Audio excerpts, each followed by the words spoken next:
Bueno, para presentárselo a mis amigos, a mis amigas, el profesor Ronald Cárdenas Krenz, quien nos acompaña, es abogado por la Universidad de Lima, magíster en bioética y biojurídica, magíster en Derecho Civil y Comercial, profesor principal de la Universidad de Lima, de mi casa de estudios, ha sido profesor mío, ha sido profesor también en la ESAN, en la UNIFE, es profesor de la maestría de la San Martín de Porres, ¿no? También enseña en la Santo Toribio Mogrovejo y ha sido decano de la Facultad de Derecho de la UNIFE, ¿verdad? Así es. Bueno, no es poca la labor académica, docente de usted. Me imagino que ahora que otras amigas y amigos de las redes sociales vean esta entrevista, lo van a identificar y decir, ahí está mi profe. Bueno, espero que se identifiquen sea con cariño, ¿ah? Pero eh, realmente es un gusto poder estar aquí contigo, porque, bueno, sé de tu trayectoria. Además, es un gusto ver que quien fue el alumno de uno, pues destaca en la vida profesional y además en este caso artística. Y es muy grato el poder compartir unos minutos para conversar de algunas cuestiones que hoy día a todos nos preocupan. Yo me asustó un poquito del título que, que vi con la entrega que Garzón decía, algo así como ética para una mejor república, ¿no? Bueno, pues hay una gran tarea para lograrlo, ¿no? Una tarea que nos compromete a todos. Pero en fin, a tu disposición para tus preguntas con el mayor gusto.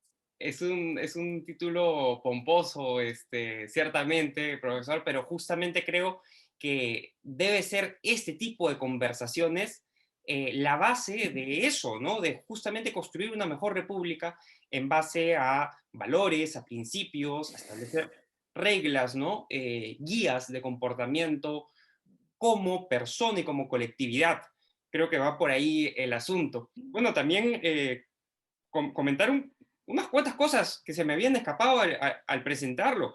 ¿No? Usted es miembro de la Academia de Derecho y Ciencias Sociales de Córdoba, miembro correspondiente de la Academia Pontificia para la Vida, creada por el Papa San Juan Pablo II, y conformado por profesores y religiosos pues, de diversas especialidades que tienen como objetivo promover la vida desde las ramas de la bioética, del derecho, la teología moral católica, y eso es un gran orgullo, ¿ah?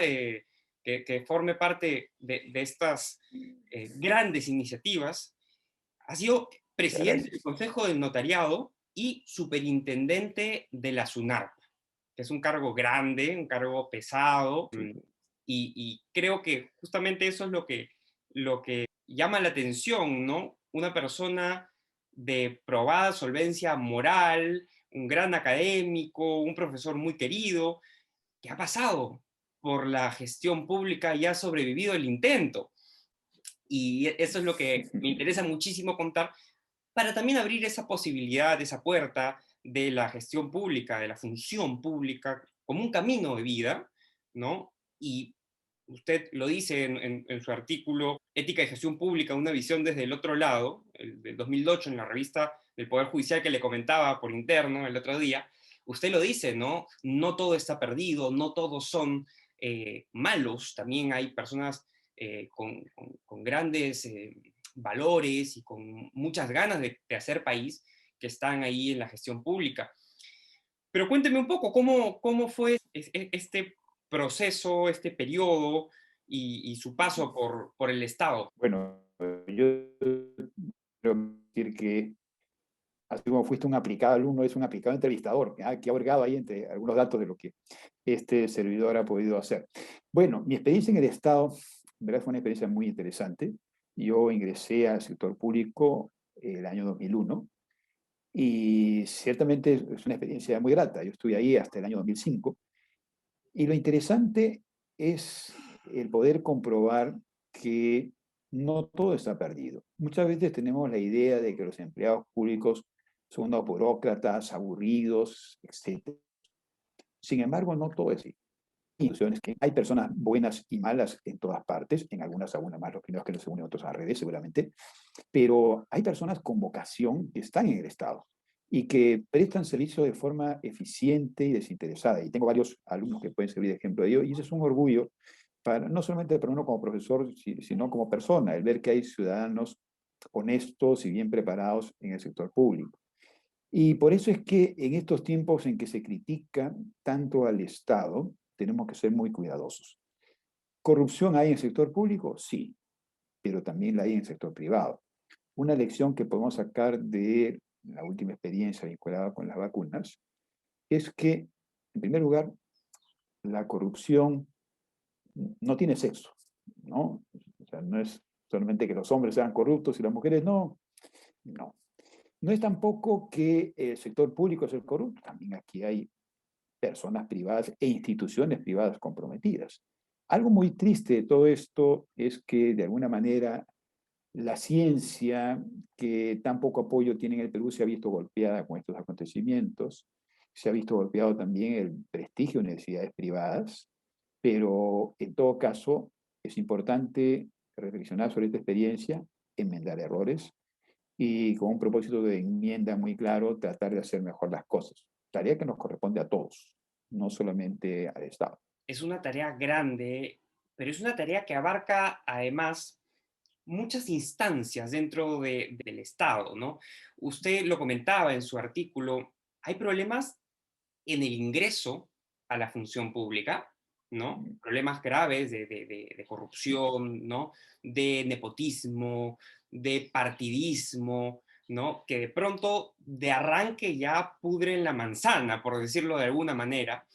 Sí, Luego, el funcionario o el servidor público se ven pues inmersos en un, y usted lo ha dicho, me parece, con un término irreemplazable, un término mejor, no pude haber encontrado, una especie de universo kafkiano, ¿no? Entra pues al proceso de Kafka, a un universo complicado, lleno de burocracia, de trámites sin sentido, ¿no? Que lo que hace también es generar espacios para la corrupción, ¿no? sí, Ante esa cantidad de candados y de sellos y de firmas y de estructuras jerárquicas.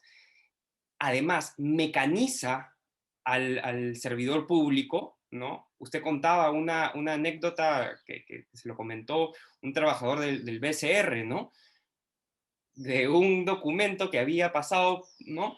Por un sinnúmero de así es. funcionarios que lo habían sellado y la última persona se dio cuenta pues que ese documento tenía un error y pregunta, oigan, ¿cómo es posible que el último que lo revisó no se dio cuenta y lo entregó así? No, es que han habido 16 personas antes que lo debieron haber revisado. Así es. Cuando le preguntan al primero, el primero dice, oigan, pero si hay 16 personas después que yo que lo pueden revisar. Entonces, es un sinsentido pues, de complicaciones que podría parecer que también es el caldo de cultivo para actuar mal. Entonces, Sí. ¿cómo solucionar eso? ¿Cómo atacarlo desde el arranque y durante el proceso? A ver, un poco comentando a partir de experiencia personal, ¿no? Por ejemplo, me acuerdo que un día mi secretaria me dice, doctor, ha llegado el nuevo jefe de la Oficina de Registros Públicos de Chiclayo. Y dije, ¿qué? Yo no sé nada. En ese entonces yo era superintendente adjunto. Dije, pero yo no sé nada, no me ha dicho nada el superintendente nacional. No, no, sí, sí, dice que es el nuevo jefe de Chiclayo. Y dije, qué raro. Y entonces, ¿qué era? Era una persona que era del partido Perú Posible, que había ido a presentar su currículum, pero no solamente para ver si podía postular, sino ya para que lo nombraran como jefe. Naturalmente que no lo aceptamos, ¿no? Pero estas cosas pasan muchas veces en el sector público. Ahora, no es en todas las instituciones, no es en todas las instituciones. Por otro lado, depende mucho también de la cabeza de la institución para evitar que esas cosas pasen. Y yo he tenido la suerte de trabajar con ministros de justicia que pues, han sido muy respetuosos del trabajo, que no han querido imponer cosas de contrata fulano, sutano, no he tenido suerte en todo caso por lo menos, pero hay ese tipo de situaciones. Por ejemplo, un día fui a una conferencia, a un grupo de personas vinculadas con registros públicos, y entonces me acercó un grupito, doctor, qué interesante su conferencia, queremos ir conversando con usted. Y yo ingenuamente dije, ah, caramba, estos chicos tienen interés académico. Por supuesto, y lo cité a mi oficina 2 días después. Y entonces fueron, hablaron un par de cosas académicas y de ahí, por supuesto, lo que querían. Doctor, mire, hemos visto que en Piura no hay nadie del partido en registros públicos. Entonces, claro, uno tiene que tener respaldo del ministro, en este caso, para evitar estas cosas y para que uno tenga la confianza de pues, poder hacer lo que hay que hacer. Entonces, claro, yo dije a estos señores, bueno, miren, si no hay nadie del partido en registros públicos, miren, va a haber un concurso de acá a 3 meses preséntese. Yo estoy seguro que hay gente muy capaz en el partido que seguramente va a entrar al concurso, ¿no? Pero esas cosas se pueden hacer en la medida que haya un suficiente respaldo. Porque si no, hay dos cosas. O uno cae en el juego o uno tiene que renunciar. Pero es cierto que a veces el problema es político. ¿Cómo se puede salvar? De repente con algunas iniciativas, por ejemplo, para evitar las presiones en los concursos, lo que hicimos nosotros con el doctor Carlos Gamarra, con quien trabajamos juntos, es tercerizar el examen. Entonces, el examen lo hacía una universidad. Claro que había una norma que decía que si un postulante era recomendado, quedaba automáticamente fuera. Pero, pero la gente pues es muy astuta, ¿no? Y entonces se las ingenia para recomendar sin recomendar.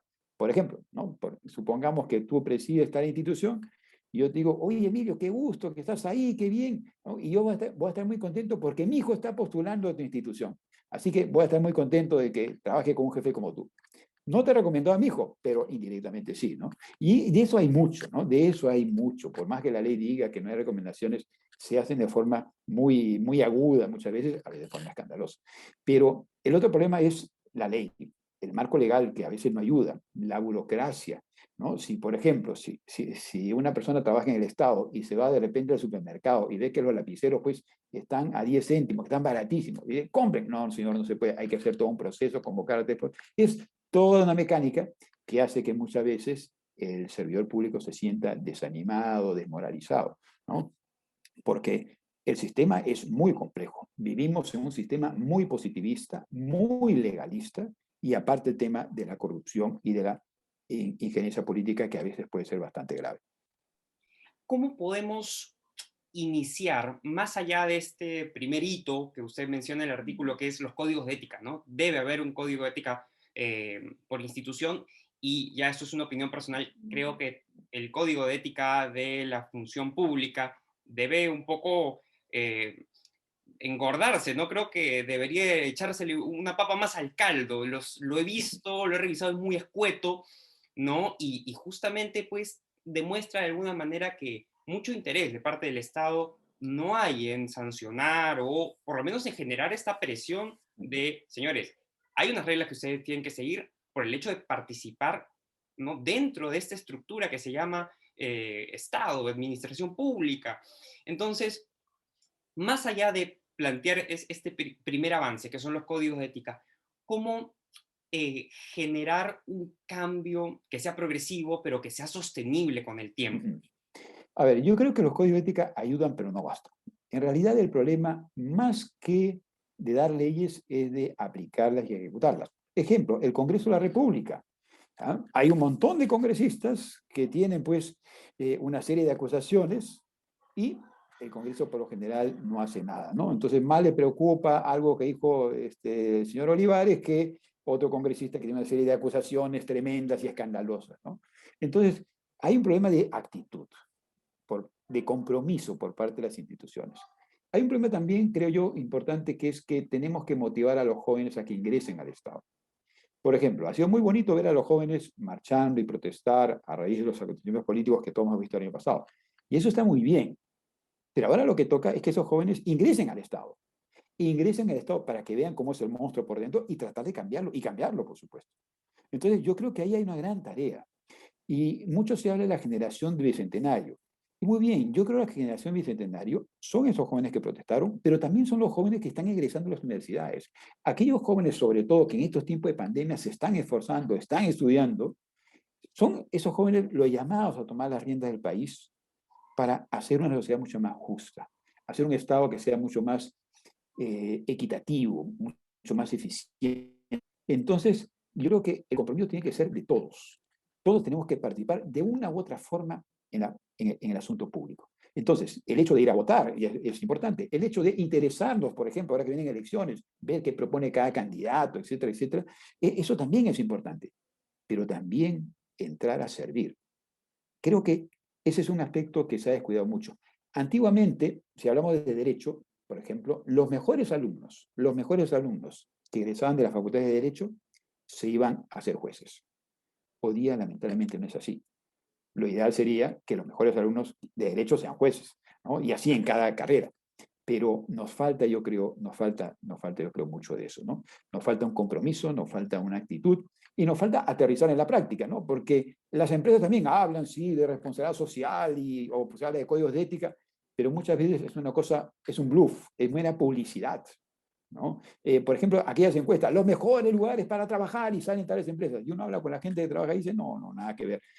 Pero entonces no se trata que la ética sea simplemente una moda, sino que de verdad sea un compromiso, ¿no? Y creo que ese es el punto en el que tenemos que trabajar todos. Un poco canalizar esa energía, esa pasión que se ha mostrado en noviembre, ¿no? De una generación que de pronto está despierta, quiere un cambio, quiere que las cosas se hagan mejor y canalizarla y efectivizarla, ¿no? Hacerla real y como usted dice, qué mejor que demostrar ese interés, esas ganas de servir a través de la gestión pública. Sí, me parece muy importante y muy necesario, ¿no? Creo que además es retribuirle a tu patria, ¿no? Un poco de todo lo que te ha dado, de tu cultura, de tu forma de ser, de tu ethos, ¿no? Es justamente eso que te construye. Pero ahí reside, creo, que el asunto, ¿no?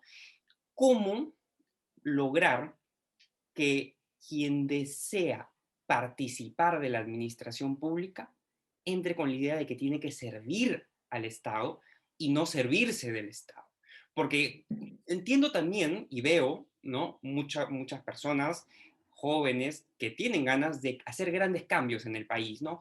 Eliminar ministerios, eliminar un poco de burocracia, modernizar, ¿no? Sofisticar, pero por ahí que hay un interés en construir, ¿no? Un Estado mejor, en ayornar un poco la administración pública, pero cuando en verdad se les pregunta y se les pone, digamos, ¿no? En la situación tan difícil, por ejemplo, de tomar una vacuna, ¿no? Subrepticiamente y beneficiar a tu familia, ¿no? O simplemente denunciar un hecho y actuar conforme a ley, terminan diciéndote, yo lo haría, ¿no? Entonces, ¿cómo simpatizar estas dos opciones, ¿no? De pronto, yo conversaba el otro día con un amigo abogado y me decía, Emilio, me decía, cuando yo veo lo del vacuna gate, yo entiendo a estas personas y también me entiendo a mí mismo y digo, yo no podría ser funcionario público, no podría ser servidor público, ¿no? Porque yo no podría anteponer al Estado, a esta entelequia, a este todos, antes que a mí, a mi familia, que la quiero proteger. Pero es importante reconocer, digamos, esa deficiencia, Sí, esa falta de compromiso con el Estado y no dar ese paso, ¿no? sí, yo creo que más que compromiso con el Estado, compromiso con la sociedad. Ahora, tú has dicho algo que es muy cierto, ¿ah? La gente con razón ha criticado esto de las vacunas, pero yo estoy seguro que hay mucha gente que critica, que si hubieran ofrecido, hubiera aceptado, ¿no? Y ahora se raja las vestiduras, pero bueno. Eh, Ahora, frente a eso hay distintas actitudes. Por ejemplo, es interesante comparar la actitud del presidente Vizcarra con la actitud del presidente de Argentina. Vizcarra hemos visto, ¿no? Que no, que él ha sido un mártir, ¿no es cierto? Un poco más, él es Carrión y todo. Y el presidente de Argentina también ha dicho, bueno, pero ¿qué tanto le hacen? ¿No? Entonces, el asunto de la pandemia ha puesto en evidencia lo mejor y lo peor de nosotros. Y esto lo estamos viendo en distintas manifestaciones. Y eso es algo que nos debe llevar a la reflexión. Y creo yo, creo yo que este asunto de las vacunas es muy sintomático. Revela cómo se hacen las cosas en el Perú, cómo se han hecho históricamente y cómo se justifican. Revela, entre comillas, la criollada, ¿no? Revelan el vivo, ¿no es cierto? El que se aprovecha de sí. Y justamente eso va contra la ética. Si queremos una visión de la ética significa pensar en el otro. Y entonces, también tiene que ver algo de racionalidad y de inteligencia. Por ejemplo, yo estoy seguro que si el señor Vizcarra o la ministra Massetti hubieran dicho en su momento, miren, por el cargo que yo tengo, creo que es importante para la tranquilidad del país que esté vacunado, porque es un riesgo para el país que el presidente se enferme o la ministra de Salud, entonces me voy a vacunar. Seguramente mucha gente hubiera criticado, pero no hubiera sido como ahora. O sea, lo peor ahí no es, o sea, la ministra ha dicho, tuve miedo, ¿no? Me sentí insegura. Todos nos sentimos iguales. Lo peor es no haber sido capaz de decirlo públicamente. Eso es lo peor. Porque humanamente se puede entender. En Ecuador, el ministro de Salud organizó las vacunas en el asilo donde estaba su mamá y su familia. Bueno, es entendible esas cosas. Pero también tenemos que tener presente que todos tenemos una responsabilidad, sea que seamos funcionarios públicos o sea que seamos privados. O sea, aquí en este tema de la vacuna no solamente son funcionarios públicos, hay también privados metidos en este asunto. Entonces, tenemos que partir de ser más honestos, de pensar éticamente, de ser capaces de pensar en el otro, porque solamente así podemos desarrollarnos. Porque más, mientras nosotros como sociedad no nos vacunemos debidamente, siempre el peligro va a subsistir. Igual pasa con la corrupción, ¿no? Que se puede hacer varios símiles entre una cosa y la otra, ¿no? Mientras las vacunas nos ocasionan depresión, en el caso de estos acontecimientos de corrupción, nos dan cólera, nos dan rabia, nos dan decepción. Y esas cosas no son buenas, por supuesto, ¿no? Y menos para un país que quiere llegar a celebrar su bicentenario. Eh, Creo que tenemos que empezar a construir una idea de nación que no se estructure tanto, porque es difícil mirando hacia el pasado, sino sobre todo mirando un proyecto a futuro. Es un proyecto compartido. Ese creo que es el reto en el que tenemos que trabajar. Completamente de acuerdo. Y para ello hay algo que abordar, que es la tolerancia a la corrupción. Usted habla justamente de la tolerancia a la corrupción y un estudio que hace Proética en el año 2012, perdón, antes, 2007, 2006, ¿no? Porque este artículo es del 2008. Pero yo me tomo el tiempo de contrastarlo ahora con la última encuesta, que es del 2019, y la cifra no ha cambiado mucho, está en 65%, ¿no? ¿Y qué se tolera? Se tolera, por un lado, los favores sexuales, las coimas, ¿no? Se tolera, mira, yo he hecho una lista y las he anotado porque me parecía una locura. Lo que más se tolera son los temas tributarios, ¿no? Uy, no paso la factura, no declaro esto en aduanas, el nepotismo, ¿no? En un gran porcentaje, un 70% aproximadamente, y la piratería en todas sus formas. Ahora, pensaba en que ya la piratería, digamos que un poco disminuye con algunas alternativas tecnológicas, ¿no? Y yo estaba muy contento dentro de una burbuja de privilegio, contento, pues, porque decía, oye, Spotify, Script, Netflix, ¿no? Se han vuelto tan populares, democratizan un poco el acceso, y ya la piratería debe estar en retroceso, y de pronto, el libro de Carlos Paredes, ¿no? Del perfil del lagarto, paseando libremente por todos los WhatsApps de amigos Así y es, familiares. así es. Entonces, y tolerancia a eso, ¿no? No, no está mal. Un Sí, poco análisis económico, ¿no? Costo-beneficio, no hay fiscalización, nadie me va a meter preso. ¿Cómo compatibilizar esta idea de construir país, ¿no? Con una alta tolerancia a la corrupción y a la vez algo que no ayuda a nada, ¿no? Que es la falta de fiscalización y la falta de castigo, ¿no? mira, yo empecé diciendo lo siguiente, ¿no? En el Perú no solamente hay este lagarto del que habla el libro, hay varios lagartos más y hay varias lagartijas, esa es la verdad, ¿no? Pero bueno, yo creo que si bien es cierto, la corrupción es un problema social, lo peor para una sociedad es cuando esa sociedad se acostumbra a la corrupción. En el Perú, la corrupción no es un problema que atente contra el orden social, no, porque la corrupción es parte de la estructura social y eso es lo más terrible. Y entonces nos hemos acostumbrado a la corrupción, como ha dicho efectivamente. Por ejemplo, yo he escuchado a una madre de un distinguido colegio de acá de Lima que decía a su hijito, pero hijito, no seas sonso, si no sabes copia, copia de matemáticas.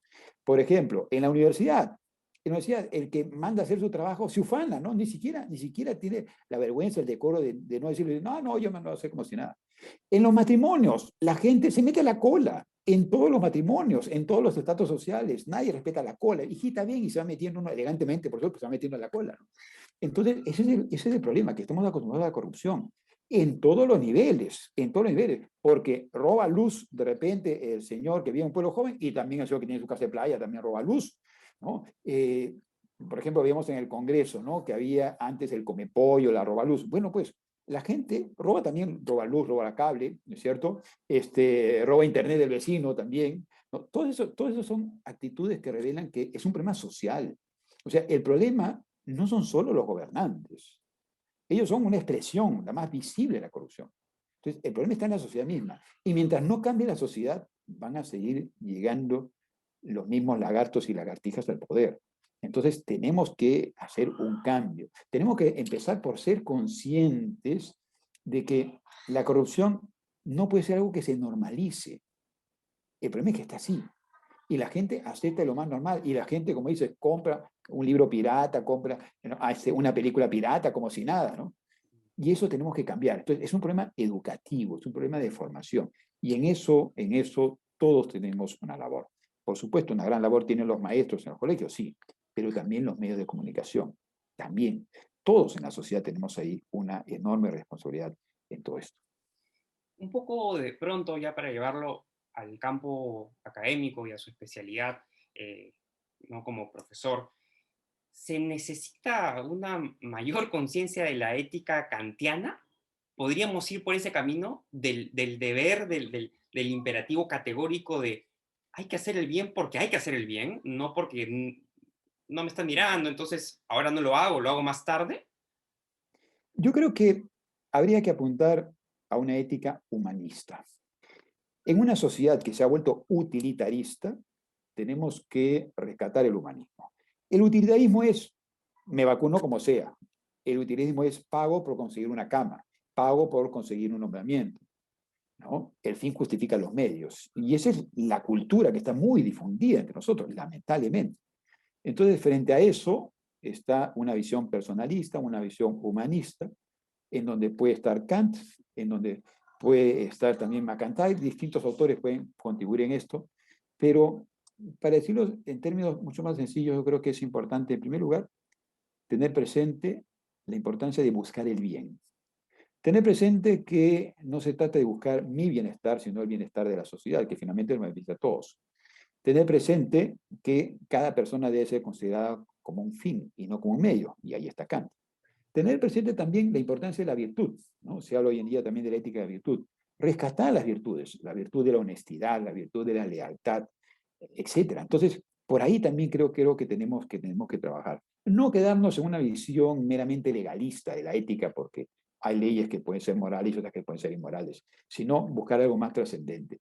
El tener ese espíritu de querer ser mejores personas, el querer proyectarnos hacia adelante y el querer construir una historia distinta, no solamente en lo colectivo, sino también en lo individual.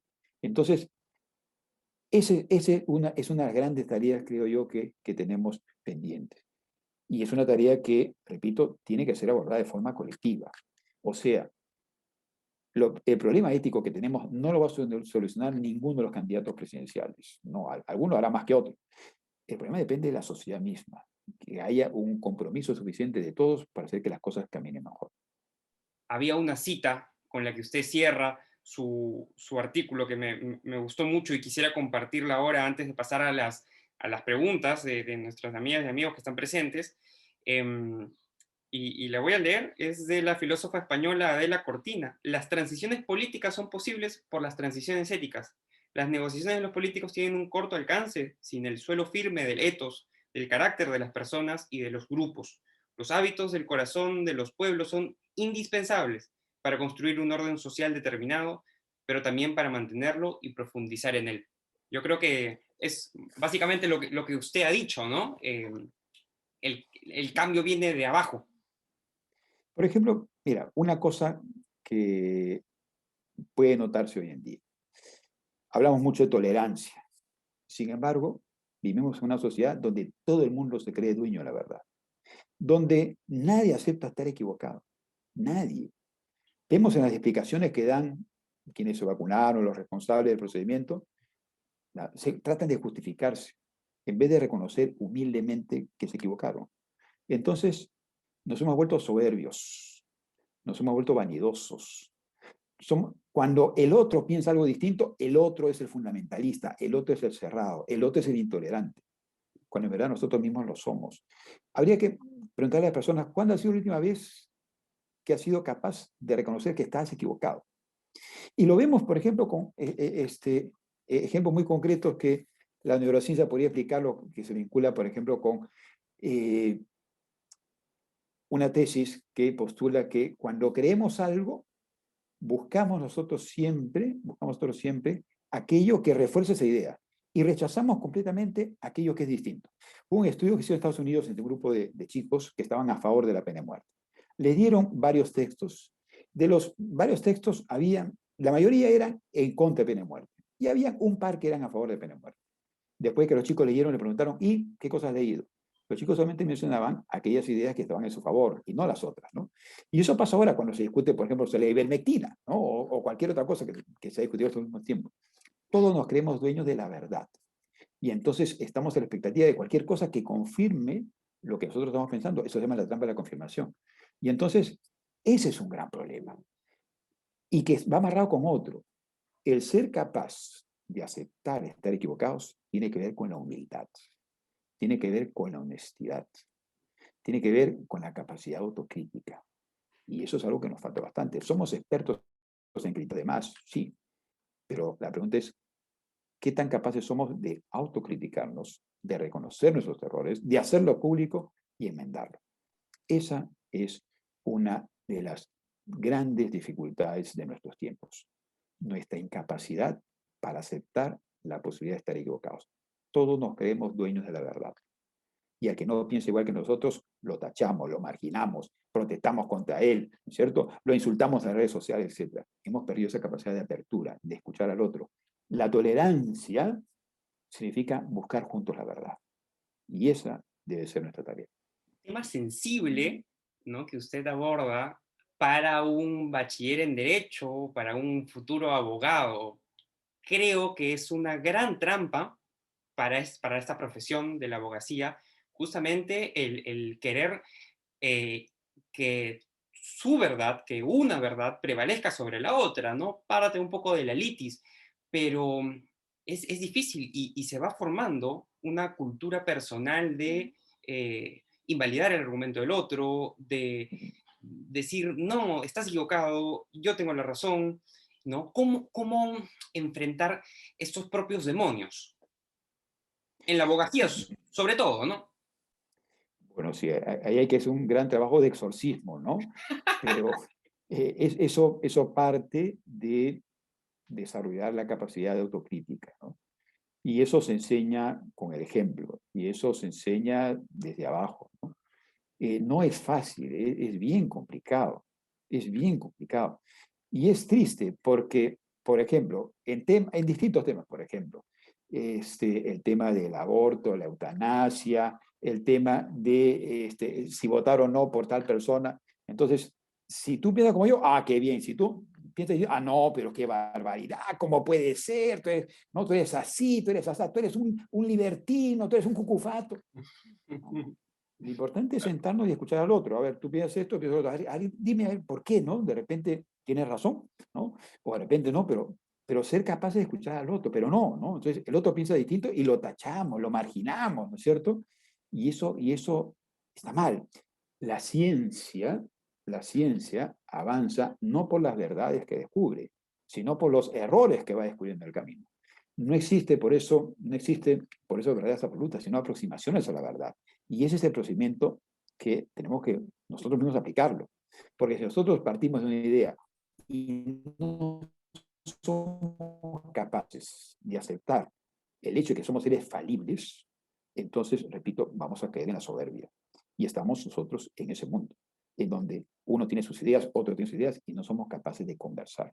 Hemos perdido en ese sentido la capacidad de diálogo. Dialogamos con el que piensa igual que nosotros, pero no con las otras personas. Entonces, por ejemplo, ahora que vienen las elecciones, puede haber gente que quiera votar por Urresti, quiera votar por Keiko Fujimori, quiera votar por Acuña. Uno puede no estar de acuerdo con ellos, pero bueno, respetemos la decisión de las personas, ¿no? Pero no, alguien puede votar por... No, ¿cómo se te ocurre? Creo que tampoco se trata de eso, ¿no? Porque finalmente todos nos podemos equivocar. Algunos nos equivocaremos más veces que otros, pero siempre nos podemos equivocar. Ahora las redes sociales, la tecnología, y ya esto, digamos, está demostrado que incentivan, ¿no? La polarización, ¿no? El like, el dislike, que hace que además los algoritmos te lleven por un camino de una realidad que está creada para ti, ¿no? De una Sí. cantidad de contenido que está dirigida hacia ti, que te hace pensar que de pronto todos están de acuerdo con lo tuyo y que tienes un respaldo grande. ¿Cómo lidiar con esto, no? Que la tecnología Bueno, no nos está ayudando. las redes sociales, ¿no? Tomaron su nombre de la idea de integrar, ¿no es cierto? Esa fue la idea de la red. Hoy en día, las redes sociales son redes porque nos atrapan, porque nos tienen atrapados, ¿no? Y claro, hoy día se podría decir, en vez de pienso, luego existo, dame like, luego existo, ¿no? Entonces, hay ahí una situación que es muy delicada. Es curioso que una sociedad tan individualista dependa tanto de la aprobación del otro, ¿no? Que es lo que se busca, ¿no? A través del like y esa actitud casi desesperada, ¿cierto? Esa es una tarea muy importante para los psicólogos, explicarnos por qué. ¿Por qué somos capaces, por ejemplo, chicos de colegio, son capaces de seguir las instrucciones de un imbécil que le dice córtate así, córtate acá, y esa persona se corta, y cuando su mamá, su papá dice, no, tal cosa, no, ¿cómo se le ocurre? ¿No? Es interesante y es preocupante, por supuesto, lo que puede pasar. Ahora, las redes sociales son un medio, depende cómo se utilicen. Se pueden utilizar para el bien como para el mal, ¿no? Lo importante es saber usarlas positivamente, ¿no? Claro, tampoco se trata de que el Estado entre a controlar esto, porque sería muy difícil, ¿no? Por no decir imposible, y sería muy peligroso.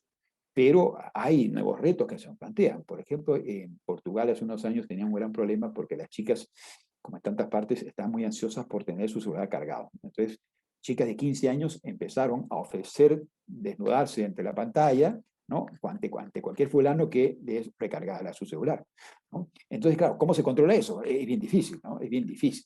Pero depende también esto de la capacidad que tenga uno de crítica, ¿no? De hecho, las redes sociales desbordan cualquier control del Estado. Entonces, el Estado puede decirme que no haga tal cosa, no haga tal otra, pero voy a entrar a las redes sociales y hasta puedo averiguar cómo hacer una bomba, ¿no es cierto? Entonces, eso pone de relieve la importancia de la formación personal, la importancia de la conciencia ética. Pero, claro, todo esto depende de, pues, llevar este proceso de desarrollo tecnológico de la mano con los valores y con mucha inteligencia, ¿no? Con mucho tino. Por ejemplo, en el caso de las manifestaciones que hubieron el año pasado, ¿no? Se utilizaron muy bien las redes sociales. Ese es un ejemplo interesante. Es muy curioso también que antes de la pandemia se criticaban mucho a las redes sociales, qué barbaridad, que nos separan. Y sin embargo, las redes nos han permitido unirnos. Por ejemplo, ahorita que estamos nosotros aquí, ¿no? Son cosas curiosas, son cosas contradictorias, pero que demuestran que la tecnología no es ni buena ni mala. Todo depende de lo que hagamos con ella. Y ahí es donde entra a tallar la construcción de mejores personas, ¿no? Que nos va a permitir solucionar una serie de asuntos que, claro, como usted dice, son instrumentales. Profesor, le agradezco muchísimo. El hermoso atardecer que se ve detrás de usted me indica que ya la hora pasa y que mis Ajá, amigos quieren hacer algunas preguntas. Así que tienen el micro abierto para adelante, adelante. conocer al profesor Cárdenas Crenz. Esperando no opacar el atardecer. ¿Ah? Ahí está Yasmín. Yasmín, ¿cómo estás? Bienvenida. Hola, ¿qué tal? Un Hola, mucho gusto. gusto. El gusto es mío. Muchas gracias por la entrevista, en verdad es sumamente interesante. Y Gracias. bueno, tengo varias dudas, la verdad. En primer lugar, bueno, leí el artículo que sugirió Emilio, que publicó en el Poder Judicial, que habla sobre este tema de la vara al entrar a la función pública, ¿no? Bueno, mi aspiración es ser diplomática, es entrar a la función pública, y siento que ha sido muy difícil para mí decidirme por ese temor a la vara, porque siento que la Cancillería, al ser tan burocrática, jerarquizado, viene como que de muchos años, ese tema de la vara ha sido como muy impactante y siento que desmotiva mucho a muchas personas intentarlo. Uno, porque es una inversión fuerte de preparación para el ingreso, que no todos se pueden dar el lujo, y dos, porque dices sacrificar tanto para que al final tu esfuerzo no valga la pena, ¿no? Yo no sé si esto será netamente cierto, sé que viene ya de muchos años y estamos en un nuevo ciclo, ¿no? Y las cosas han Sí. ido cambiando, Sin embargo, es cómo cambiar esa percepción, ¿no? Porque he conversado con muchas personas que me dicen, ay, a mí me gustaría, pero en verdad ya todo está arreglado, yo no voy a entrar. O, por ejemplo, tengo gente a la que le cuento, quiero ser diplomática, pero no vas a entrar. ¿Quién es tu vara? ¿Quién te va a contactar? ¿Quién te va a ayudar a entrar? Entonces, ¿cómo se cambia esa percepción para motivar a muchos jóvenes? Porque yo siento que tenemos un montón de talento, simplemente que no dan ese paso por ese primer miedo a no entrar al sector público por su propio esfuerzo, ¿no? A ver, es una buena pregunta. ¿Ya? Yo creo que esto de la vara existe en muchos casos, sí, pero no en todos. Por otro lado, existe en algunos lugares donde, digamos, hay 10 plazas, ya 8 van con vara y 2 para los mejores. Entonces, hay un espacio que depende de la capacidad de uno. No es tan fácil, por supuesto, puede ser muy difícil, depende, repito, de qué institución. Pero no todo está perdido, no todo está perdido. Yo estoy seguro que, por ejemplo, personas como Emilio, las cosas que han conseguido en su corta existencia han sido por su talento, su capacidad. Ahora, la tarea es difícil, por supuesto. Mi segunda pregunta va más relacionado al tema de la corrupción, ¿no? En el tema del vacuna gay tuvimos bueno, se supo de que hubieron estudiantes de medicina que recibieron la vacunación por ser parte del estudio. Sin embargo, al investigar me di cuenta de que en teoría tampoco deberían haberse vacunado porque se supone que era una vacuna que, o sea, se supone que nadie debería haberse vacunado, ni siquiera los que estaban como dentro del estudio. Y también se ha fiscalizado de una forma a estos estudiantes de medicina, ¿no? Yo lo trasladé a visualizarme, si estuviera en la academia diplomática, en cómo esta jerarquía te afecta, ¿no? Por ejemplo, tú entras con la ética formada, con que quieres hacer bien las cosas, con que quieres cambiar el mundo, y sin embargo, al ser estas instituciones, la mayoría de instituciones públicas son muy jerárquicas, ¿no? Tú tienes que seguir los mandatos de tu superior, ¿no?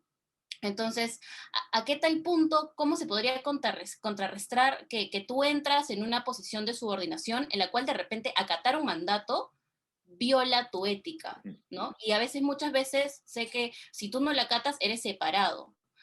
Yo en verdad estuve súper asombrada porque yo tenía la Cancillería muy alto, Sí, sí, no, todos. escándalos, ¿no? O sea, siento que han habido muchos escándalos de corrupción, sin embargo, yo escogí ser diplomática por lo mismo que decía, creo que es la rama donde no me voy a quemar o no me voy a manchar, por decirlo así, ¿no? O no me voy a ver en esa disyuntiva de, ay, para ascender tienes que hacer tal cosa, porque como usted Claro. mencionó, sí tenemos una estructura como sociedad corrupta, ¿no? Sí. Ahora, pero no ¿Cómo? solo tiene tema de corrupción, ¿ah? A veces también tiene que ver con prejuicios. Me explico, ¿ah? Yo tengo una amiga que es diplomática y entonces ella me contaba, repito lo que ella me ha dicho, que ella sentía que tenía menos posibilidades de ascenso que los hombres. ¿Ya? O sea, a veces no es necesariamente una cuestión política, plata, no, a veces son prejuicios. Prejuicios por sexo, raza, edad, etcétera, etcétera. Esas cosas también hay y son un problema. Ahora, algo que quería comentar con relación a lo que preguntabas antes y tiene que ver con esto también. A mí me tocó presidir un jurado para notarios en Lima. Y entonces el concurso seguía su desarrollo y un día alguien me dice, oye, dicen que hay una bolsa de $15.000 para que ingrese fulano de tal como notario. Era un chico cuyo papá era notario y este chico quería ingresar. Y decían que había una bolsa y yo era el presidente del jurado. Dije, ¿qué hago? ¿No?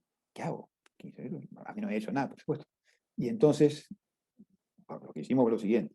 Siguiente reunión del consejo, éramos 5 personas. Le dije, mire, me han dicho que hay una bolsa de $15.000 que está circulando para nosotros, ¿no? Para que aprobemos a tal candidato. Yo estoy seguro que ninguno de ustedes aceptaría esto, yo estoy completamente seguro. Pero como están hablando de esto, vamos a hacer lo siguiente. ¿Qué les parece si el examen final lo hacemos en público ¿no? Y que se grabe? ¿No? Y el examen escrito, cuando evaluemos, cada uno va a poner por escrito su calificación y entonces así vamos a intercambiar y vamos a hacer en forma anónima. Entonces, de esa manera se sacó el asunto. ¿Qué pasó con este postulante? No aprobó. no aprobó, no ingresó. Ahora, ¿realmente hubo esa bolsa o no? ¿A alguien se la dieron? No lo sé. Pero también hay otra cosa que te digo que, para ser muy honesto, ¿ya? Si tú quieres llegar por la vía correcta, quieres llegar a salir adelante, te va a costar más que el tramposo, te va a costar más que el embarado, te va a costar más que el coimero, sí, pues claro. Pero hay algo que es tu dignidad, que es lo más importante. Y eso es algo que hay que cuidar. Y algo adicional, mira. La gente, por lo general, sabe con quién trata. Entonces, si tú eres una persona honesta en tu vida profesional, va a ser más difícil que te quieran corromper. Porque la gente sabe con quién se mete, por lo general. ¿Ya? No siempre, pero por lo general. Entonces, si la gente sabe que tú eres una persona honesta, entonces va a decir, ah, no, esta chica es así, esta chica es así. De repente, por ser honesta, vas a perder oportunidades de empleo. Sí, pero nadie te quita lo que tú ganas en tu autoestima, en tu amor propio, en el ejemplo que es para tu familia y en la satisfacción, por supuesto, del deber cumplir. ¿No es fácil el camino de ser honesto? No, no es fácil. Para nada, no es fácil. En ningún área. En ningún área. ¿Ya? Pero igual, ¿no? En estos tiempos hay que navegar contra la corriente. Y yo estoy seguro que tú lo harás. Muchas gracias. Yo tengo una pregunta. Hola, Hola. yo soy Daniela. ¿Qué tal? Bueno, en primer lugar, muchas gracias. Ha sido un gusto escucharlos, en verdad, muy interesante. Un placer, Y, gracias.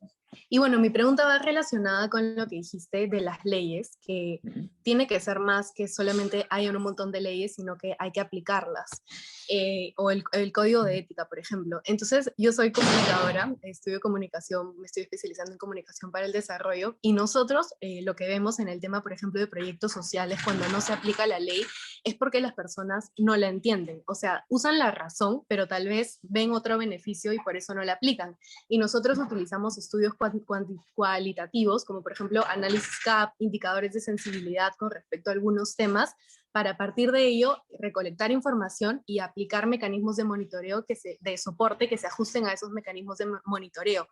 Entonces me parecería súper interesante, quisiera saber si se hace algo así, por ejemplo, con las instituciones públicas, porque no solamente estos temas de recolectar información sobre, por ejemplo, el nivel de conocimiento, cuáles son las prácticas, cuáles son las ideas, por ejemplo, en relación a la temática de la mujer o del medio ambiente, sería interesante saber, por ejemplo, qué piensan los mismos funcionarios públicos para poder después aplicar alguna campaña de educación o algo así. Me parece que podría ser un público interesante, pero no sé si ya se hace algo así o si en verdad podría ser también una buena idea. Entonces, esa es mi pregunta.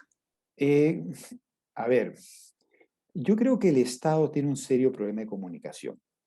Por ejemplo, para hacer el Estado la función pública más atractiva.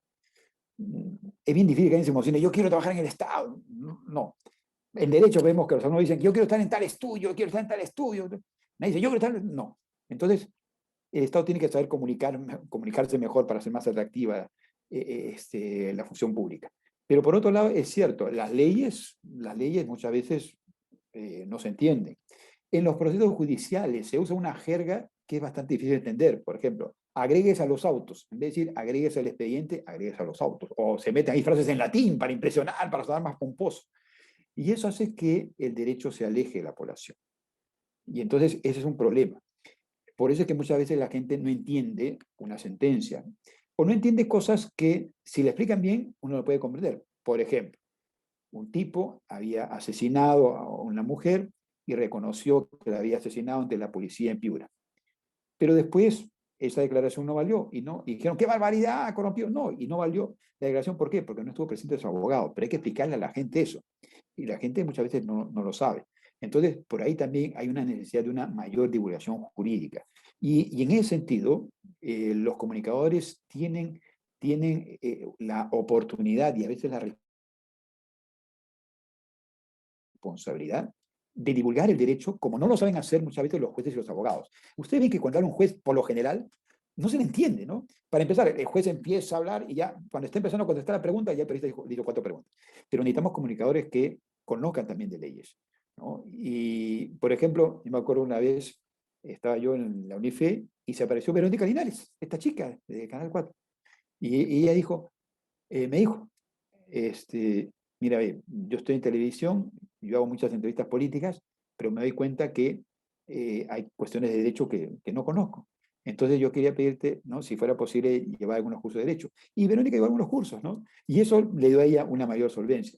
Pero más allá de ello, que tiene que ver con la formación que puedan tener a veces los comunicadores, está también, yo creo, la necesidad de apreciar el valor de la comunicación. Eso, en eso estamos fallando. Los gobiernos fallan mucho en eso, los ministerios fallan mucho en eso. Por ejemplo, si le preguntamos ahorita a cualquier persona, a ver, dime algo que haya hecho alguno de los ministros, o dime el nombre de los ministros. ¿Ya? Entonces, hay un problema de comunicación por parte del Estado. Somos una sociedad que no sabe comunicarse, somos un Estado que no sabe comunicarse, y entonces estamos distanciados, ¿no? Entonces, de ahí que es la necesidad de tender puentes, de tender lugares de encuentro. Y en esto de la comunicación, hay un profesor norteamericano, Michael Sandel, que hacía el siguiente análisis. Decía, antes la gente se encontraba en los parques y ahí se comunicaban, interactuaban gente de distintos niveles sociales. Antes la gente compartía el transporte público y ahí se juntaba uno con distintas personas de distintos lugares, distintas condiciones económicas. Él decía, hoy eso se ha perdido. La gente que tiene plata se va a su club, ¿no? Y los que no tienen plata, ¿no? Aquí en Perú serían al Parque Zonal, ¿no? La gente que tiene plata se va en su carro, no usa transporte público. Los que no tienen plata van en transporte público. Entonces nos faltan más espacios de encuentro, mayores espacios de comunicación. Y esa es una falencia seria y que incluye también la relación entre padres e hijos, donde el problema de comunicación es bastante complicado, pero eso ya sería otro tema. Muchas gracias. Y algo también que quería agregar a lo que decías con respecto a la comunicación, no solamente con el hecho de comunicar lo que se hace en el Estado, lo que se hace en los ministros, sino que me gusta también bastante es el hecho de comunicarte con las personas y saber cómo piensan, por qué piensan así, cuáles son sus valores y por qué tienen esos valores. Y hay algo así, por ejemplo, en el Estado, algún sistema de monitoreo que te permita saber cuáles son, no sé, por ejemplo, los niveles de sensibilidad de los funcionarios con respecto a algunos temas, o eso es algo que no se está tomando en cuenta. Algo Porque así como No una es algo, gran oficina de recursos humanos, digamos, del Estado, ¿no? no hay eso, no hay. O sea, hay en la PCM, hay, por ejemplo, una unidad que analiza los conflictos sociales, ¿no? Para avisar dónde hay conflictos, sí. ¿Ya? O sea, hay cosas muy particulares, pero tal y como lo planteas, no, no lo hay. No lo hay. Y esa es una deficiencia. Justamente hay algo que me agradó mucho porque Emilio nos compartió un link en el que podíamos leer un poco sus trabajos. Antes que nada, agradecer también su presencia al doctor o al magíster Ronald. Y en un trabajo que hizo en el 2008 que se llama Ética y Gestión Pública, y es algo que me suele pasar con documentos antiguos, la introducción muchas veces te define el contexto de la época. Y leía justamente que usted hablaba de un desinterés político y económico de los jóvenes. ¿Cree usted que eso ha cambiado o cree que ha empeorado? Y justamente con lo que hablaba de la comunicación ha jugado un rol fundamental o debería haber sido un rol fundamental del Estado para generar un interés de las personas jóvenes en política, en economía y en todas las cuestiones que deberían ser fundamentales para cambiar un poco esta problemática ética en el país. Lamentablemente, pues no hay mecanismos que motiven a los jóvenes a participar en el Estado, ¿no? Nosotros en la SUNAR creamos el Premio de la Excelencia Académica. Entonces, ¿qué era ese premio? Buscamos a los 2 mejores alumnos de la Facultad de Derecho de todo el país. Con el Ministerio de Justicia organizamos una ceremonia. Y entonces, públicamente, en una ceremonia muy bonita, ¿no? En un auditorio notable y con invitados, ¿no? Con los padres, los chicos y todo, se hacía un reconocimiento a los mejores alumnos de Derecho. ¿Y cuál era la idea? Que los alumnos vean que el Estado reconocía su esfuerzo. ¿Ah? Y fue una experiencia muy bonita, alumnos muy contentos, y varios de ellos ingresaron al Estado, porque se dieron cuenta que les interesaba el Estado, su desarrollo, su esfuerzo, etc.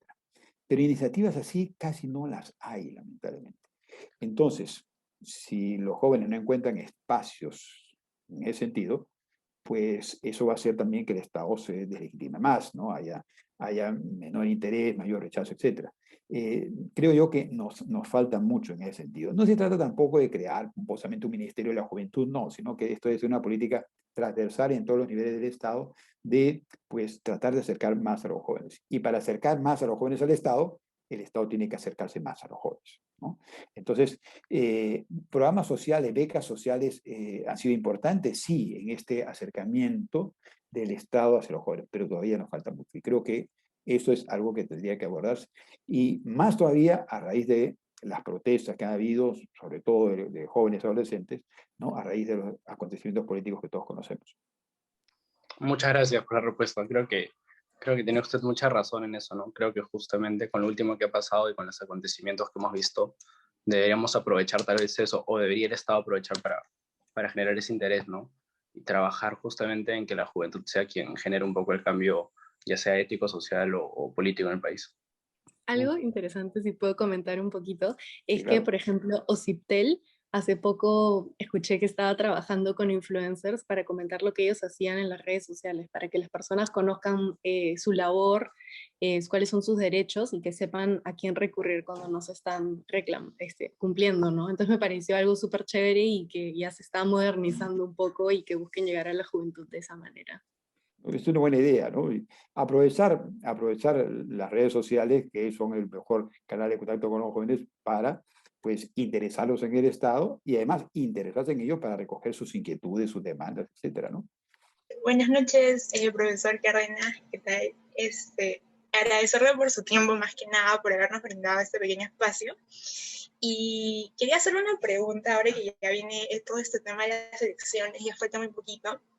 El tema de la ética creo que es muy importante para generar esa confianza ¿no? en todo el pueblo que va a votar durante estas elecciones que ya se vienen. Entonces me gustaría saber de qué manera se puede generar esa confianza que tanto necesitamos ahora, porque la verdad es que yo escucho de parte de conocidos, de familiares, de amigos que dicen, ¿por quién voto? ¿Por quién voto? ¿O cuál es el menos peor para votar? Entonces, no sé si es necesario solamente ver su hoja de vida, todo su historial, o qué es lo que dicen los debates, o cuáles son los otros recursos que podríamos necesitar para poder ¿no? elegir cuál es el candidato más óptimo para ahora de cara al bicentenario. Bueno, ojalá lo supiera. Yo tengo la misma duda que ustedes. Pero hay algo que se puede hacer, digamos, desde un punto de vista científico. El profesor Manuel Atienza, que es un jurista español, dice lo siguiente, ¿ya? Si no sabes cuál es la mejor opción, por lo menos andas descartando algunas, ¿ya? Y yo creo que los candidatos hay algunos que podemos descartar. Nos quedará un grupito, unos 3, 2, 4, no sabemos cuál, pero al menos ya hemos descartado algunos. Entonces, es difícil decir, vota por tal candidato, es difícil, no sería ético tampoco hacerlo, pero la verdad, si quisiera decirlo, no les podría decir en este momento, voten por tal candidato, no les podría decir cuál. Yo sigo pensando en mi voto. Pero yo creo que sí podemos descartar algunas candidaturas se pueden descartar. En el caso del Congreso, ahí tenemos un panorama mucho más amplio, y ahí sí hay más para escoger. Ahí sí, en distintos partidos hay gente capaz. Ahora, es cuestión de hurgar, buscar, ¿no? quiénes son esas personas, ¿no? Y ver qué ideas tienen. Más esperanza tendría en el Congreso que en los candidatos presidenciales.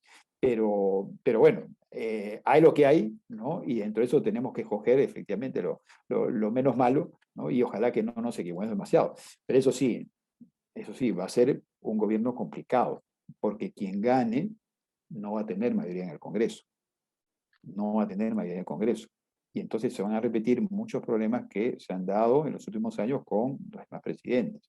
Entonces, esta elección no va a solucionar muchas cosas que digamos. Esta elección no va a traer las vacunas, ¿no? Pero bueno, pero igual, ¿no? Tenemos que preservar la democracia, tenemos que tratar de mejorar nuestro sistema de representación, ¿no? Entonces, por lo menos ojalá que la gente no diga, pues ya yo por chongo voto por el pescadito, ¿no? Al menos que ya no hayan esas cosas, ¿no? Que la gente se ha dado cuenta. Y tratemos de equivocarnos menos. Pero eso depende, repito, de no ser sesgados a la hora de analizar las cosas, ¿ya? Y por otro lado de informarnos más, ¿no? A través de las redes sociales podemos saber más de los candidatos, algo que antes no se podía hacer, uno podía averiguar. Entonces ir por ahí perfilando quién es la mejor opción. Soy un estudiante de medicina y he visto que dentro del tema que estamos hablando, el vacuna gay, hay estudiantes de medicina que se han vacunado, hay doctores que se han vacunado, personas ligadas al ámbito científico, que estudian incluso el ámbito de conducta responsable en la investigación y muchos temas más. Todos nosotros en la carrera, o al finalizarla, debemos de llegar a dar ese juramento hipocrático, ¿no? Ese juramento que no llevar otro propósito que el bien y la salud de los enfermos, ¿no? Es centrarnos en ellos. Y un ejemplo que usted mencionó hace un momento firmemente fue el de Daniel Alcides Carrión, ¿no? Que hace muchísimos años se inoculó sangre contaminada con esta bacteria Bartonella bacilliformis para contraer una enfermedad. ¿Qué es lo que ha pasado en ese tiempo que ahora estudiantes y médicos se vacunan para no hacer una investigación, sino para aprovecharse del momento, para aprovecharse, para sacar ese jugo, esa oportunidad de poder estar, digamos así, protegidos ante este virus? A ver, una de las tragedias, esto de las vacunas, es que siempre se ha hablado de los abogados como que, los abogados corruptos, ¿no? Y hay esto de los cuellos blancos, ¿no? En referencia a que habían, pues, personajes del ámbito jurídico en ese asunto. Lo triste es que las batas blancas de los médicos también se han manchado, y se han manchado terriblemente. Y eso es algo que ha golpeado a la sociedad, porque la sociedad tiene, por ejemplo, en cierto estatus, ¿no? A los médicos, ¿no? Los médicos, ¿no? Y eso se ha visto afectado, lamentablemente. Pero en todo caso, no se puede generalizar, por supuesto. Pero eso se ha dado. Ahora, ¿por qué se ha dado? Tiene que ver con una sociedad individualista, utilitarista, hedonista, en donde cada uno ve lo suyo y se olvida de los demás, en donde no hay un compromiso, en donde la profesión es vista como una forma de, pues, hacer dinero, ganarse la vida, pero no como una forma de desarrollarse y proyectarse a los demás, ¿no? Y entonces los juramentos hipocráticos terminan siendo meras hipocresías y los ensayos clínicos son más bien ensayos cínicos, ¿no? Y eso es algo contra lo que hay que luchar. Y bueno, hemos visto abogados, hemos visto ahora médicos, hemos visto políticos en distintas profesiones. Pero igual, ¿no? Igual, yo creo que en el caso de los abogados y los médicos es más delicado porque nosotros, abogados y médicos, tenemos en nuestras manos la vida de una persona, la familia, el patrimonio, el buen nombre. Y por eso es que es una responsabilidad mayor y por eso es que se espera que haya las debidas sanciones.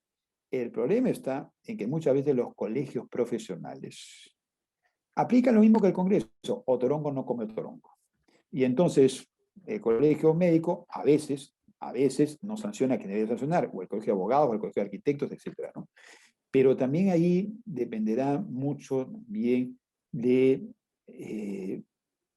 los jóvenes, ¿no? De las respuestas que puede haber frente a este tipo de situaciones, ¿no? Y yo creo, yo estoy bastante seguro que esto no es algo estructural, es algo circunstancial. Es una pena porque el doctor Marga es un médico de prestigio, un científico reconocido, pero esto nos demuestra que, bueno, pues todos podemos caer, ¿no? En unos casos más aparatosamente que en otros, ¿no? Pero igual, ¿no? Igual yo creo que tenemos que seguir adelante, limpiar cualquier mancha que pudiera haber, ¿no? Y tener presente que la corrupción es un problema que nos ataca por todos lados. Y para ello tenemos que enfrentarla, pero enfrentarla sobre todo con nuestra propia actitud. Porque el Estado puede poner un montón de límites, puede poner un montón de leyes, pero hay muchas cosas que finalmente dependen de uno. Me explico. Por ejemplo, copiar en un examen. Hoy día con la tecnología que hay, es fácil copiar sin que el profesor se dé cuenta. Es fácil, es fácil. Lo único que pide que un alumno copie es su ética. Por ejemplo, la ley me puede decir a mí, me puede decir que yo no puedo hacer experimentos de embriones, pero encerrar mi laboratorio puede hacer experimentos. Entonces, todo depende de cada uno finalmente. Los papás de ustedes no quieren que ustedes se droguen. Pero si ustedes quisieran drogarse, saben que lo pueden hacer. Hay forma de escabullirse a cualquier control paterno. Hay forma de escabullirse. Por más que un papá los controle y todo, hay forma de escabullirse. Lo único que puede impedir que ustedes se droguen es su propia conciencia personal. Por eso es tan importante la formación ética. El Estado puede intentar muchas cosas, pero finalmente depende de la formación de cada uno, depende de la conciencia de cada uno, el hacer lo correcto y no caer en la tentación fácil del mal, de la prebenda, de la trampa, etc.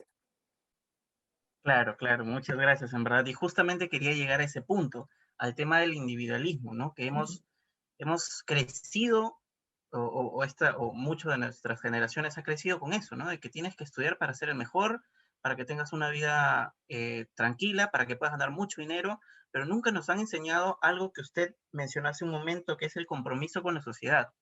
Nadie nos dijo, tienes que crecer como persona para que puedas servir a tu sociedad, tienes que crecer como persona para que puedas ayudar a tu sociedad. Creo que se ha borrado del mapa este valor de la solidaridad, de la empatía, y, y justamente usted lo tocaba, ¿no? Decía que tenemos que alimentar esa ética en cada uno. Y ahí es donde va mi pregunta. ¿Qué se puede hacer? El Estado, si bien puede manejar el tema en el Ministerio quizá de Educación e intentar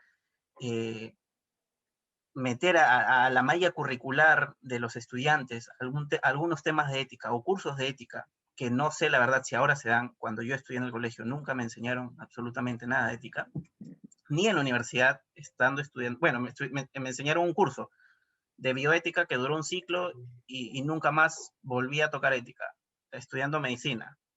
Entonces, ¿qué es lo que se puede hacer, no? Quizás en el colegio podemos enseñarle a los chicos, sí, tienen que construirse, y estar alimentando y empoderando ese ámbito de ética, pero ¿qué pasa cuando llegan a casa? ¿Qué pasa cuando tienen unos padres que quizás, no, ¿cómo vas a estar pensando en eso? O esa formación que te dan, ¿no? Entonces, ¿cómo vas a empezar en ayudar o donar, no sé, tus 50 soles a otra persona si tú lo puedes tener y ahorrar y comprarte, no sé, algo más para ti? Y ya empiezas a enseñarle a los hijos y quizás construir esa mentalidad de que no, pues no, tengo que crecer yo como persona y pues muy poco me importa la sociedad. ¿Qué es lo que se puede hacer? ¿Cuál es la palabra mágica para que esto cambie? A ver, si hubiera una palabra mágica quisiera tenerla, pero tratando de encontrar un camino. Yo creo que hay que predicar con el ejemplo, eso es bien importante. Por ejemplo, un papá que ve en la televisión un policía coimero, ¡qué barbaridad estos policías! Ese mismo papá va por la carretera a 120 por hora para el policía, jefe, no podemos arreglar, ¿no? Entonces, hay ahí una falta de coherencia. Entonces, tenemos que ser más coherentes. Por otro lado, tenemos que seguir promoviendo por todas partes una cultura de valores y por todos los medios, por todos los medios. Y en este tema, el trabajo de ustedes con los jóvenes es más importante que el trabajo de quienes somos mayores. ¿Por qué? Porque tiene más llegada, ¿ah? Por una cuestión generacional. Entonces, el tener espacios de este tipo, como donde estamos ahorita, ¿no? El tener foros de discusión ayudan, yo creo, para el desarrollo. Ayudan para que avancemos un poco más y nos sintamos parte de una sociedad con nuestras diferencias de ideas, pero bajo ciertos parámetros y patrones comunes. Es importante también tener presente que, bueno, en el colegio nos enseñan ciertas cosas, pero hay cosas que hay que revisar. El chico termina el colegio y se desbanda, ¿no? Tenemos que enseñar a los jóvenes que la libertad hay que ejercerla con responsabilidad, que ambas cosas van amarradas, ¿no? Pero nos hemos olvidado de este asunto de la responsabilidad. Y entonces tenemos una cultura donde la gente exige derechos, pero nadie habla de deberes. Entonces hay que explicarle que el ser ciudadano significa, sí, tener derechos y exigirlos, está bien, pero también cumplir tus deberes. Todos tenemos deberes y tenemos deberes que cumplir. Todos, todos. Entonces, eso creo que también es importante. Tenemos que mejorar la calidad de los docentes, por supuesto que sí. Hay docentes muy buenos, hay otros que no. Y esto en el plano universitario también, ¿no? Tenemos que promover mayores oportunidades, reconocer el esfuerzo, reconocer el talento, y así como, por ejemplo, las noticias nos difunden, ¿no? Que tal médico hizo tal acto de corrupción, también que las cosas buenas se difundan. Esas cosas también hay que difundirlas porque eso sirve también. Y actuar con mucha inteligencia. Richard Thaler, premio Nobel de Economía hace unos años, él habla de nudge. Entonces, ¿qué cosa es esto? Es la teoría del empujón. Y dice que hay cosas que se puede hacer sutilmente para que las personas actúen mejor. Por ejemplo, se hizo un estudio en Estados Unidos en un comedor de una universidad. Y entonces, si en el comedor se ponían primero las verduras, los chicos comían más verduras. ¿Ya? O sea, el solo hecho de poner la verdura al principio hacía que la gente consumiera más verduras. Entonces, puede sutilmente hacerse que la gente se alimente mejor. Por otro lado, en China y en otros lugares han puesto policías de cartón en las carreteras. Y el solo hecho de ver al policía hace que la gente maneje con más cuidado. La gente sabe que no es un policía de verdad, pero psicológicamente hace que maneje con más cuidado.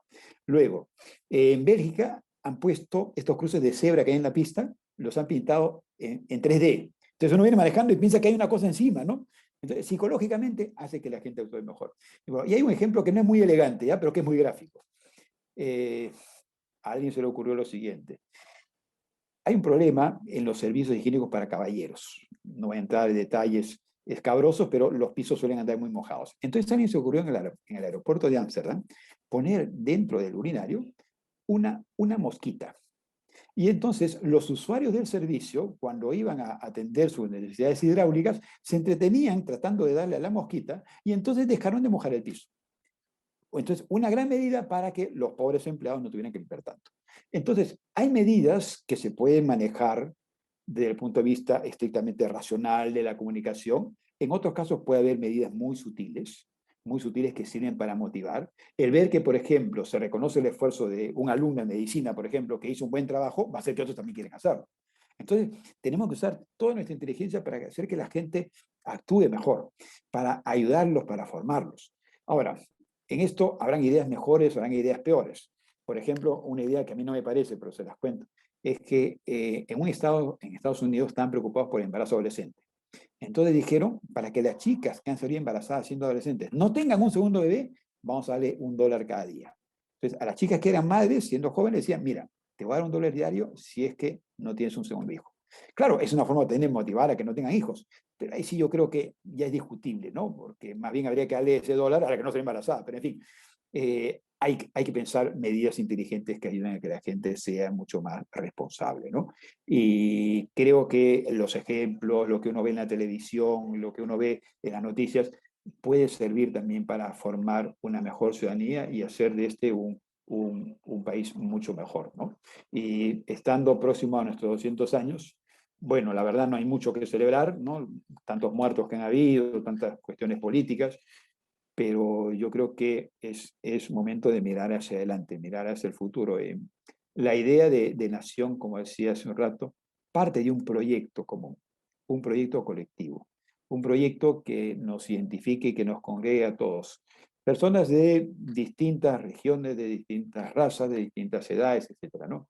Pero pensar en un proyecto colectivo que pues sea el motor y el estímulo para seguir adelante. Y si somos capaces de apreciar algo en nuestra historia, en buena hora también.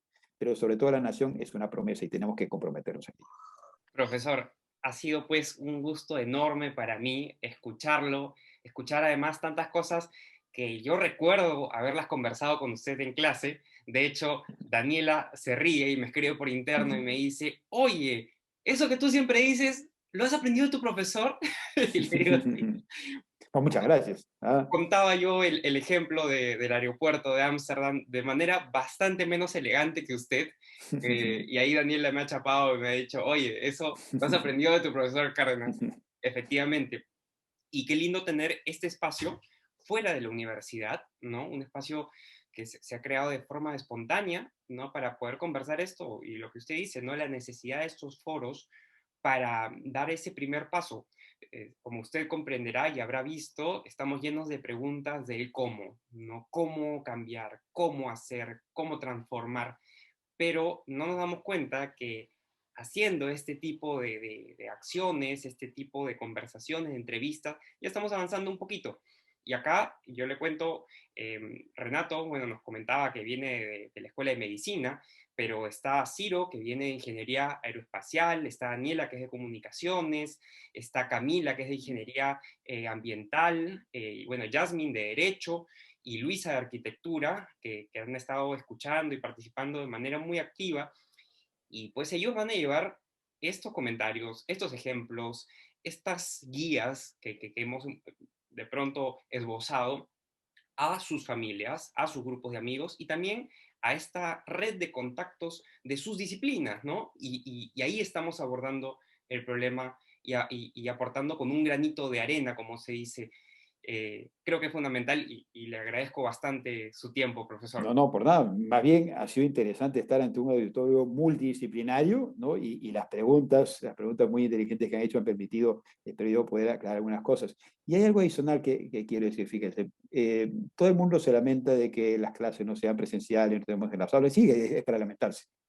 Pero también hay algo bueno en esta realidad virtual en la que nos encontramos, en que, si bien es cierto, no nos encontramos en un espacio neutral y ajeno como es una universidad o un auditorio, compartimos cada uno de nosotros un rincón de nuestras casas. No sé si ustedes se han dado cuenta, porque todos nos metemos a la casa de otros y entonces conocemos un pedacito de la casa de cada uno. Y eso hace que el encuentro sea mucho más personal, sea mucho más íntimo, porque así como hemos compartido un rincón de nuestra casa, hemos compartido también algunas inquietudes y ojalá también algunas esperanzas que pues, nos hagan pensar en un futuro mejor para el país en general y para ustedes, que son las nuevas generaciones. Gracias. Muchas gracias, profesor. Buenas noches. Cuídense Buenas bastante. noches. Estamos Nos conversando. vemos. Cuídense. Chao, chao. Gracias, Chao, chicas. chao. Gracias, chicos.